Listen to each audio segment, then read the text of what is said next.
Okay. Hi. Have you heard the story of Joseph Smith? Let's start with Jesus. Okay. Everybody likes Jesus. What we meant to say was, do you... My mother always told me to be wary of stereotypes and assumptions. Although these are often rooted in truth, they can also be dangerously limiting.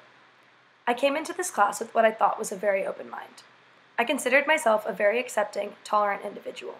However, these ethnography assignments throughout the semester have proven that I still have a ways to go. This final assignment especially opened my eyes to the dangers of stereotypes. When I first decided to choose the Latter-day Saints community to observe for this project, I had a few things involuntarily pop into my mind. I pictured Utah, boys on bikes, and lots of children. As I show these images, I am sure some of you have a similarly limited perspective on the LDS community. I was baffled by how easily I was influenced by the cultural stereotypes of Mormons. I readily accepted how ignorant I was and became determined to better educate myself. The Mormon community is complex and often oversimplified. An entire religion and culture is so often boiled down to a few widespread stereotypes. I had the pleasure of attending an event put on by the Latter-day Saints community on campus. There are only 10 Mormon students at TCU specifically, so the club includes students from neighboring schools such as Tech, UNT, and TCC. The first event I attended was a monthly meeting. This particular meeting was kickball night. I really had no idea what to expect. As we arrived, we were greeted by young men in white polos tucked into khakis, just like I would have imagined. They were very welcoming and excited to share their experience with us. The night opened with a short prayer and a quick reading of scripture, similar to a K-Life or other Christian teen event I'd previously attended. After that, we proceeded to play kickball.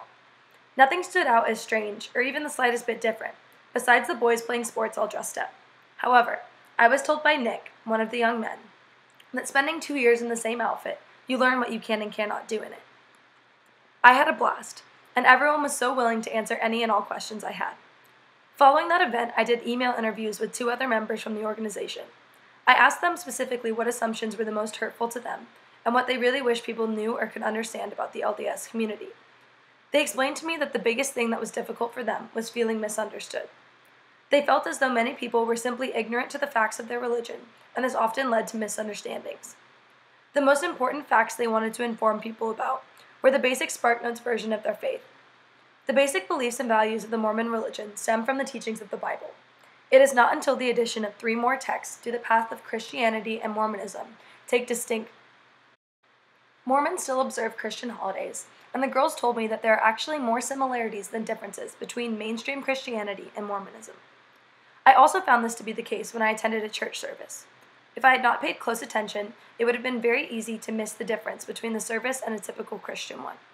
The speaker still preached words of love, modesty, and volunteer work in the name of the Lord. The only real change was the incorporation of the 3 perfect texts in the sermon that are particular to the Mormon faith. The biggest takeaway I have from the project and from this class is to always remember empathy. You cannot understand without the willingness to learn. I look forward to approaching the rest of college and my life with a newfound drive to explore other cultures and seek understanding. Thank you for your time.